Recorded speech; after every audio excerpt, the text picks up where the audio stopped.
como eu tenho dito, a candidatura do Flávio interessa principalmente a família Bolsonaro, e até aqui e só.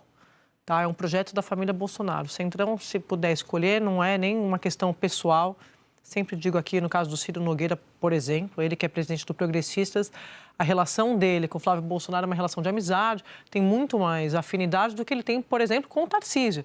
Mas ele faz conta. Então, ele está olhando para a eleição do ano que vem e está vendo as pesquisas, e o candidato que tem mais chance e que, se ele puder construir ali o caminho, pavimentar para construir essa candidatura, é de Tarcísio, é do governador de São Paulo. Só que no meio do caminho tem Flávio Bolsonaro.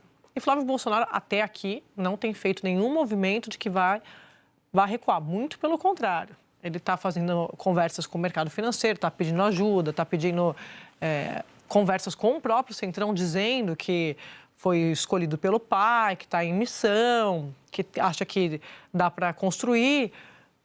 E aí é muito engraçado, né? Porque eles usam a pesquisa que ele fala, eu largo bem na pesquisa. Sim, mas achei que não tem chegado, é só olhar o segundo turno. Bom, e a pesquisa tem uma rejeição de 62%, né? Sim. É o pré-candidato mais rejeitado, né? Isso é um fator. Sim, não, super. Né? Isso sério. Deveria ser o definidor ali para ele continuar ou não. Mas até aqui tem dito que vai ficar nessa disputa. O Centrão acionou também esse modo desespero, no sentido de que não sabe o que fazer. Primeira vez que eu vejo esses grandes líderes sem uma resposta muito clara. Porque no primeiro momento o Flávio anuncia naquela sexta, naquele primeiro fim de semana, política é isso, né? Construção. Eles, não, calma, vamos ver se ele está blefando ou não. E eu dizia, olha, pelas informações que eu tenho, não está blefando. O pai... Porque para a família Bolsonaro foi interessante, foi uma jogada interessante. O Bolsonaro, de fato, na prisão ia ser esquecido. Tudo que o Centrão, estou falando isso há um ano aqui, tudo que o Centrão queria era que a justiça resolvesse a questão de Bolsonaro, porque eles publicamente não iam abandonar Bolsonaro. É muito ruim para eles ficar fazendo esse movimento público que poderia parecer uma traição, uma deslealdade. Então, no momento que o Supremo define a situação de Jair Bolsonaro, para eles estava, ufa, vamos conseguir página virada, vamos resolver a nossa vida. Nossa vida é construir a candidatura do Tarcísio, coloca o Zema na vista e tal. E aí, eles começaram a ver que não estava blefando, que era uma decisão de fato da família. Então, o Bolsonaro fez essa jogada aqui para a família de mestre, deixa a família em evidência, tem uma vitrine, eles são uma marca, a marca Bolsonaro também que vende, que tem muita repercussão, engaja, então eles continuam com isso vivo, porque se eles lançam o Tarcísio já fez o gesto, a turma do Tarcísio já considera que ele fez o gesto para os radicais lá no 7 de setembro. A conta dele está paga, não teria que fazer mais nada daqui para frente, a não ser o indulto, que eu sempre disse aqui, qualquer candidato de direita vai indultar. Isso aqui está posto. Ou pelo menos promete que vai indultar, não sabemos, porque na política tudo pode acontecer. Mas tem esse discurso. E o Flávio começa a dizer que ele é o Bolsonaro moderado, o que vale para alguém que não...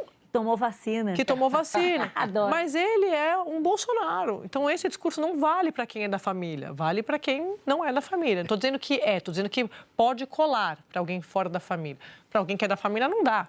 Então, realmente, o Centrão está olhando. E aí, para fechar esse comentário, Dani, passando para você, o Centrão olha e pensa, pode ser que a gente vai parar no colo do governo. Porque com Flávio Bolsonaro nós não vamos. Mas será? Tem setor... Eles não vão? Depende do Centrão. Depende de qual Centrão. Porque tem uma questão muito, para mim, que racha o Centrão, né? Para mim, que resume muito, que é o seguinte... Esses partidos têm muitos palanques. Isso. Então, assim, como é que o PP faz no Nordeste, apoiando Flávio Bolsonaro? Como é que faz? Porque é isso, o Ciro Nogueira é um político pragmático. Ele amaria se o Flávio tivesse chance, já estava embarcado, porque num governo Bolsonaro ele vai ser o primeiro-ministro. Num governo Tarcísio não vai acontecer isso. Mas como é que o PP apoia, estou falando assim, fechar a questão, né? Nós vamos com o Flávio. Mas o PP fechar a questão é difícil. Então, é isso que eu estou falando. Né? Estou falando assim, de ir com o bloco, o partido fechar. Governo e apoiou, queria que expulsou o ministro para o ministro sair do governo, depois nomeou outro ministro. É tipo isso que os caras fazem, né, Dani? Pois é, e eu acho importante a gente, uma vez mais, pensar que os políticos são movidos por objetivos e não por valores. O objetivo da família Bolsonaro não é necessariamente recolocar um presidente de direita no Palácio do Planalto. O objetivo da família Bolsonaro é manter o controle da direita. E me parece que a candidatura do Flávio ajuda nesse objetivo. Mesmo que ele mantenha até o final e seja eventualmente derrotado, ele aposta que vai ser o presidenciável de direita mais votado e, consequentemente, ele mantém ali, sob o controle da família, esse grupo do eleitorado. E tem mais, né? Acho que para o PL é super interessante ter um candidato à presidência, porque você tem um candidato à presidência com o número 22, isso pode maximizar a eleição de deputados federais, o que aumenta o bolo de recursos que o partido vai ter, o fundo, aumenta o peso no parlamento. A gente olha para todas as variáveis do que está envolvido e parece fazer bastante sentido. Um elemento que era colocado até no início, mas o Flávio vai ficar sem mandato e, consequentemente, sem foro. Talvez isso seja bom, porque cai para a primeira instância, é um processo mais longo. Que muita gente do Centrão está me dizendo, que essa primeira análise, fica sem mandato. Eu ainda acho que ele quer o mandato, porque, enfim... Se puder escolher, claro. Mas que hoje eles enxergam, obviamente, um Supremo hostil à família Bolsonaro, com exceção de 2, 3 ministros. O resto, eles acham que não. E sabe que tem uma coisa, né? A gente esquece dessas coisas porque as coisas acontecem muito rapidamente. Mas o Flávio Bolsonaro, como senador na época do governo Bolsonaro, enterrou a CPI da Lava Toga. Lembram disso? Sim. Então, eu acho que ele tem essa fatura para cobrar do Supremo lá na frente. Olha, eu, Flávio, tenho jogo com vocês. Entendeu? Eu não sei exatamente aonde que isso vai dar, mas argumentos para conversar com o Supremo ele tem, né? Quando houve o momento mais crítico, onde se podia fazer uma CPI para investigar o Supremo Judiciário, ele foi lá e matou tudo, mandou todo mundo votar contra. A gente esquece, né? E quando perguntado sobre a eventualidade de um impeachment de ministro do Supremo, ele também desconversou, dizendo não é por aí, não é esse o caminho, etc. O que tem sido uma bandeira do grupo bolsonarista. Olha, gente, se a gente... Não digo nada se daqui a um tempo a gente não vê ministro do Supremo apoiando o Flávio Bolsonaro por trás. Não digo nada. E só para a gente ter mais um elemento que mostra que ele não dá nenhuma sinalização de que esteja disposto a desistir nesse momento, muito antes, pelo contrário.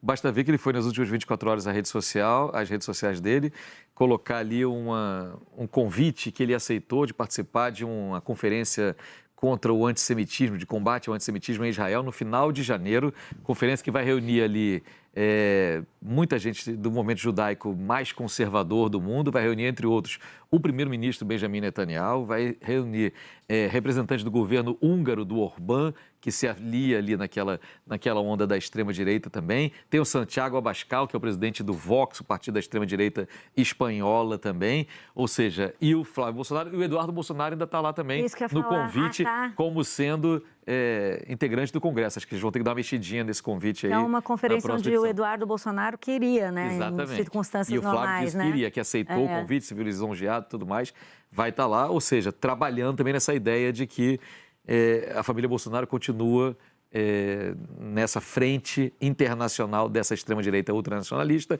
com esse viés que pega muito a comunidade evangélica, os setores dela também, que é de apoio restrito, incondicional a Israel, no caso do primeiro-ministro Netanyahu, mas com essa capa aí de um movimento contra o antissemitismo. Agora, a candidatura do Flávio não é uma unanimidade na família Bolsonaro. Então, assim, tem o fator Michele, que o Centrão conta para ver se consegue articular e fazer com que ele desista. Porque quando eles falam de prisão domiciliar, o que eles estão alegando ali nos bastidores? Que na prisão ele está muito isolado, que conversa basicamente com o filho, é o único que é interlocutor. A Michele vai lá também, mas o Flávio é a pessoa que está dando ali a linha da política para ele. E que na prisão domiciliar, Michele teria mais influência ali para convencer de que, sua única saída, a solução política é você apoiar uma candidatura que tenha atração, que tenha chegada, pelo menos pelas pesquisas, ou tenha uma chance de chegada, né? Que não tenha uma rejeição tão alta. E aí que o que eles estão trabalhando nos bastidores é uma chapa Tarcísio-Zema. Porque eu falei assim, mas aí a Michele gostaria de ser vice? Não, a Michele vai para o Senado. Então, assim, perceba que essas peças estão se mexendo nos bastidores, porque você não tem um consenso nem dentro da família. Embora, publicamente, sim, pareça que sim, mas a gente viu recentemente a treta que deu lá no Palanque, no Ceará. E vão continuar se mexendo durante um tempo, eu acredito. Sim. Mas eu não acho que o Bolsonaro, embora esteja falando mais com o Flávio, que ele não esteja entendendo a situação. Eu acredito que ele, assim, por tudo que a gente viu, a forma como, inclusive, a crise com a Michelle Bolsonaro foi conduzida naquela ocasião em que ela foi para o Ceará e criticou uma possibilidade de uma aliança com o Ciro Gomes, que estava realmente sendo articulada, a forma como ela foi atropelada dá para mim a ideia de que o Bolsonaro participou de todo o movimento, né? O Flávio vai lá na cadeia, sai, diz que pediu desculpas para a Michelle, né?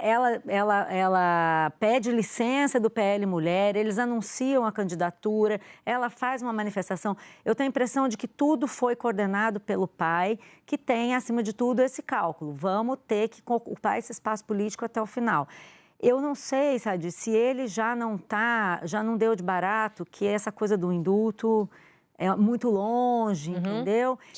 Antes dele ser preso, eu ouvia muito dos aliados dele sempre uma comparação com o presidente Lula, né, que fez exatamente isso, foi até o final, depois no final, quando ele descobriu, quando ele entendeu que ele não ia ser candidato, ele designou praticamente o Haddad para ser candidato no lugar dele e foi numa aposta só até o final. Na época tinha advogados que defendiam que ele fizesse um acordo, outros que defendiam, o Zanin, que era o advogado que defendia que ele fosse até o final, venceu a disputa. Então eu acho que no bolsonarismo existe um pouco o Lula como espelho. Se o Lula voltou, por que eu não posso voltar? A dosimetria com 5 anos, de repente ele realmente pode voltar. Não agora, mas lá em 2030, né? Eu não sei o que é que se passa mas na cabeça dele, mas eu acho que ele fica fazendo esses cálculos. Mas o controle da direita é fundamental. É fundamental, sem dúvida. Mas tem uma diferença para o Lula, que é o campo do Lula queria o Lula. E sim, tem isso. O campo de Bolsonaro não quer Bolsonaro. Jair, eu tô falando. Não quer nem Flávio. Talvez esteja na conta do campo, não do Jair. Não está na conta do Jair, com certeza. Mas eu acho que tem uma certa onipotência, que é característica desse tipo de político, né? Seja de esquerda ou de direita. O cara se julga, ele acredita que ele é um Messias, né? Sempre acreditou. Então ele se julga meio insubstituível. Eu vou até o final porque eu quero ver como eles vão fazer sem mim. E essa coisa, eu sempre disse aqui, realmente, o bolsonarismo é maior do que Bolsonaro. Mas Bolsonaro é o principal líder do campo. Continua sendo que nós estamos às voltas aqui, nós que cobrimos política, discutindo uma decisão de Jair Bolsonaro para a disputa de 2026. E veja que ele vai dar uma entrevista hoje, né? Ele teve autorização para dar entrevista. Aí já cria mais fatos, já fala mais coisas. Mas isso é muito... Por isso que eu falei que é uma estratégia bem sucedida para a família Bolsonaro lançar o Flávio. Porque eles continuam controlando o ciclo de notícias. Porque se, de fato, eles saem de campo, essa turma que está sedenta por ocupar espaço, porque, de fato, quer virar a página de Jair Bolsonaro, realmente vai esquecer, deixa para lá, vai citar como... Só quer o bônus, que é o quê? O voto. Não tem que ficar carregando o Jair Bolsonaro com essa rejeição. E aí não fecha a questão. Não fecha. Agora... Deixa lá, se lá no Nordeste vai ser para apoiar um cara de esquerda, ou o próprio Lula, ou ninguém, ou o Ciro, né? O cara, nenhum nem outro pega um Ciro, um treco assim, um candidato que não tenha muita chance. No Sul pode ser apoiar o Bolsonaro. Aí fica aquela coisa centrão mesmo, puro suco de centrão, cada um apoiando uma coisa em cada lugar do Brasil e faz a bancada, que é o que interessa para eles, terem acesso ao fundo. Não, para o Valdemar Costa Neto é o melhor negócio. O Valdemar é isso que a gente falou. Hoje a família Bolsonaro é sócia do PL nesse projeto, porque é isso, turbina o fundo, você mantém o recurso, você pode engordar as bancadas, de fato eles arrastam, né, a votação. E você tem um candidato à presidência do PL. Aí, no final da semana, uma turma do PL que não quer Flávio me dizendo, mas se o Tarcísio for, tem que vir para o PL, porque ser candidato. Aí eu falei, mas qual que vai ser a contrapartida para o Marcos Pereira, que é o presidente do Republicano? Todas essas variáveis vão ser discutidas. Eu ainda acredito que isso vai acontecer. Mas não dá para descartar que ele leve até o fim mesmo. Só que a família Bolsonaro, ela é all-in. É isso que você falou, que o Bolsonaro fez a conta, comparando com o Lula. Eles são all-in, ele vai indo. Mas não tem... As pessoas acham que tem muito de improviso. Tem método. Tem essa coisa de achar que faz aquela coletiva em cima da prancha, que é tudo improvisado. Não, é tudo método. De comunicação, cálculo político, cálculo financeiro, esse que a gente está falando, de turbinar o fundo. Tem cálculo. É matemática. Você vê, Sadi, no começo, assim que se lançou a candidatura do Flávio Bolsonaro, muitos influencers de direita, políticos inclusive, fizeram vários vídeos. Isso é um erro, isso não pode, não façam isso, em desespero. Hoje, essas mesmas pessoas estão dizendo, não, vamos com o Flávio Bolsonaro. Ele realmente mantém esse poder de virar o jogo e convencer o pessoal a ir junto com eles. Então, assim, é realmente imprevisível. Mas é muito curioso também, porque quando eles atacam o Tarcísio, por exemplo, eles atacam o Tarcísio porque eles dizem que ele não é radical o suficiente.